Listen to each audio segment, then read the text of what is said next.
네, 여러분 안녕하세요. 동도자선연구소 이영길입니다.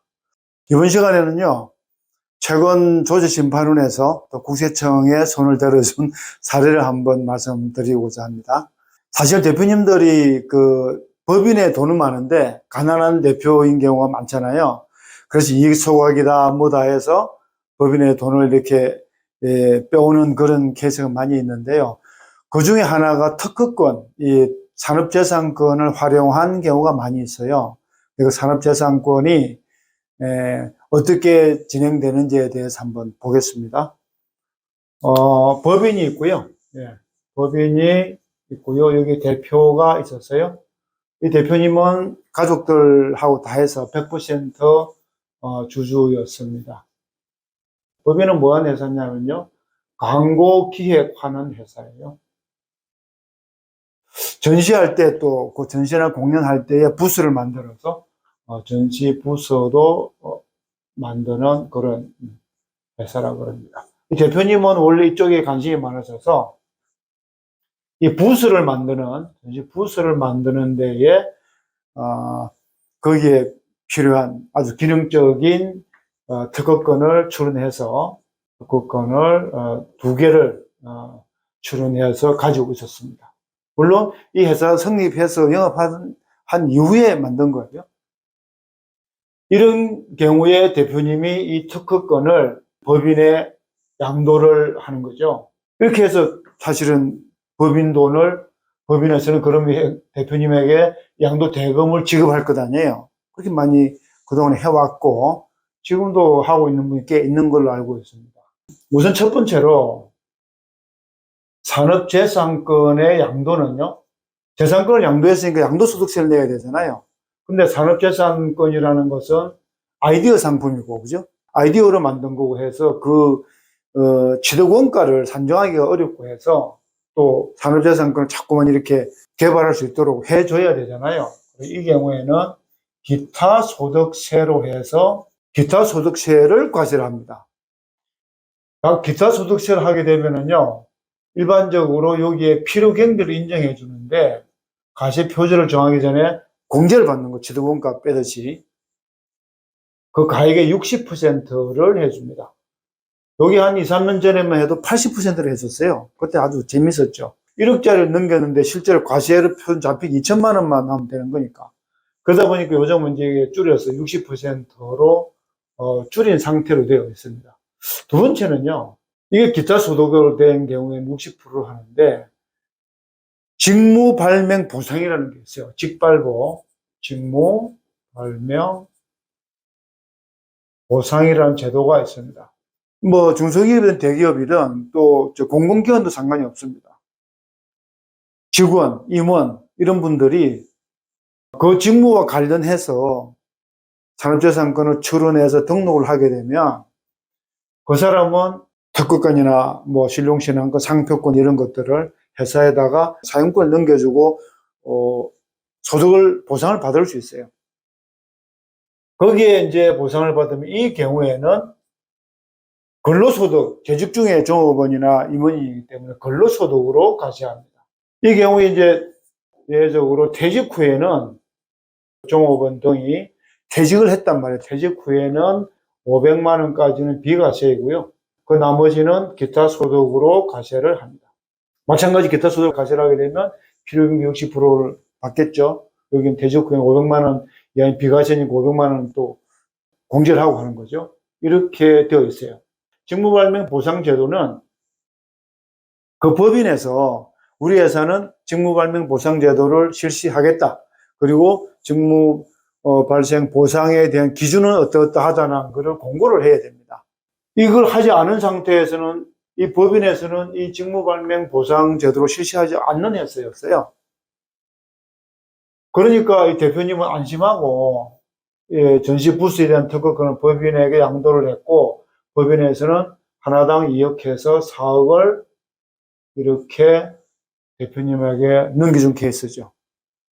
4억을 넘겨줬으니까 필요경비 얼마인가요? 60%죠. 마이너스 2.4를 한단 말이에요. 마이너스 2.4억을 빼면 1.6억이 되는 거죠. 그죠?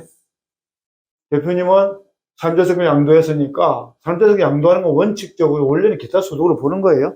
그래서 기타 소득으로 해서 비용 60%를 빼면 1.65. 그래서 이 대표님이 이 회사의 연봉이 한 1억 5천 된다고 보면 여기 플러스 합하면 3억 1천만 원이죠.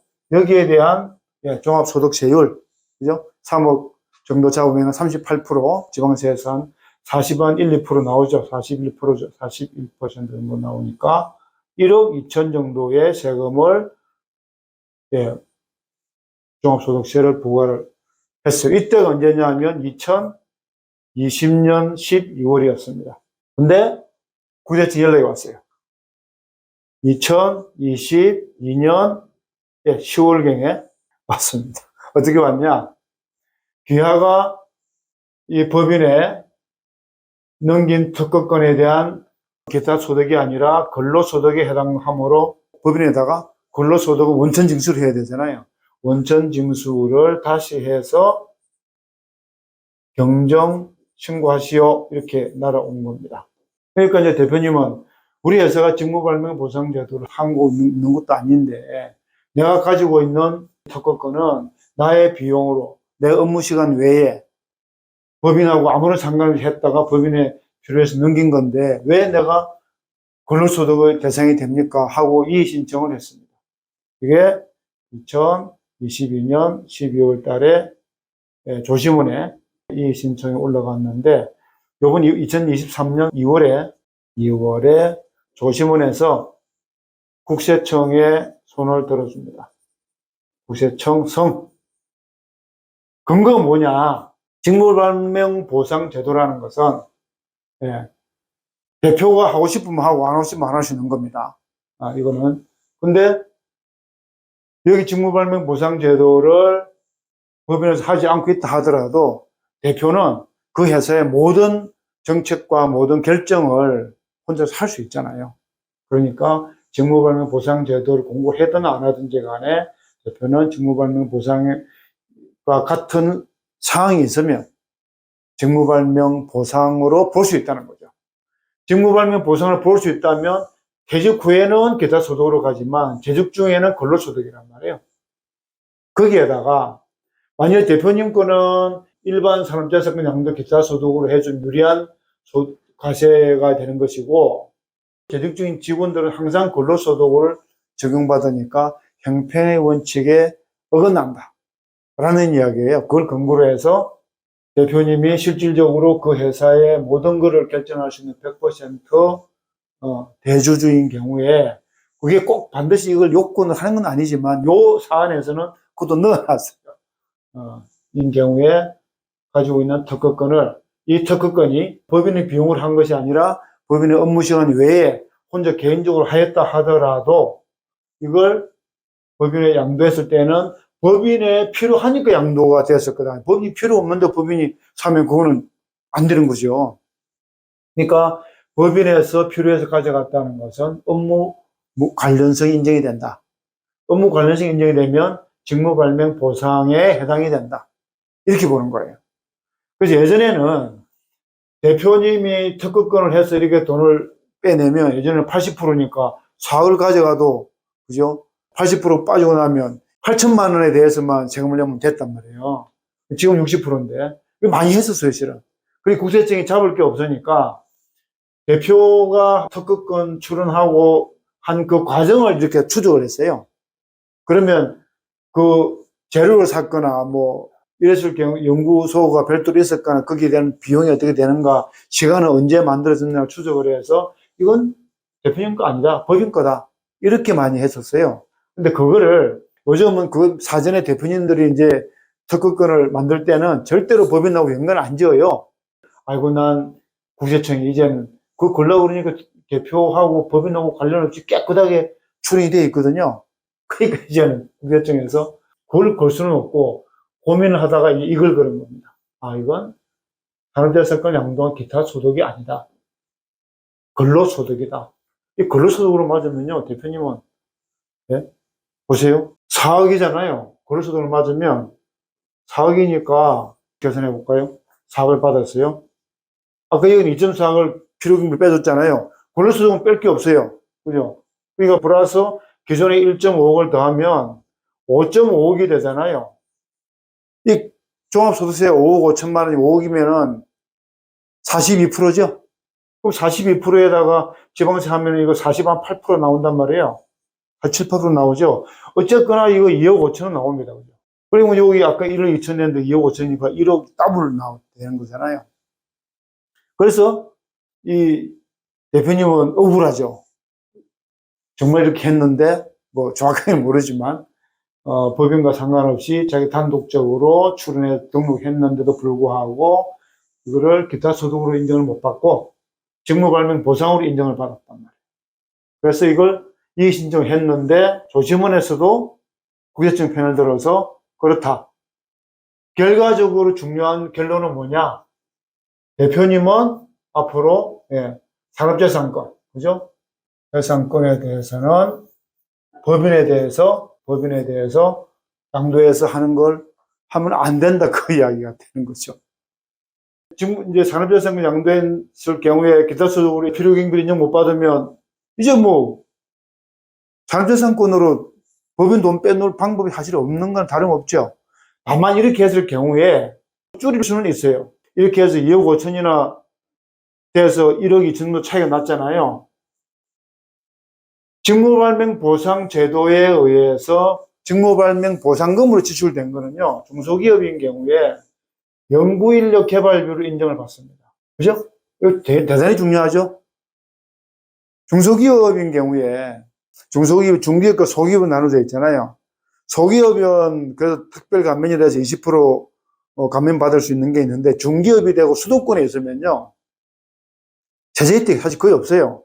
뭐 소부장이나 뭐 반도체나 뭐 벤처기업 이런 거 빼고는 별로 없단 말이에요. 그러면 그 중기업에서 그나마 절실할 수 있는 게 연구인력 개발비입니다. 연구인력 개발비 중소기업인 경우에는 25%, 연구인력 개발 비용으로 들어간 거 25%를 세액 공제해 주는 거예요. 그거 좀 큰 거죠. 이거는 법인에서 4억을 지출을 했잖아요. 저 대표님한테. 4억이 연구인력 개발비로 나간 거란 말이에요. 그거는 연구인력 개발비로 나간다 할 수밖에 없는 게, 국세청에서 직무발명 보상으로 인정을 한 거잖아요.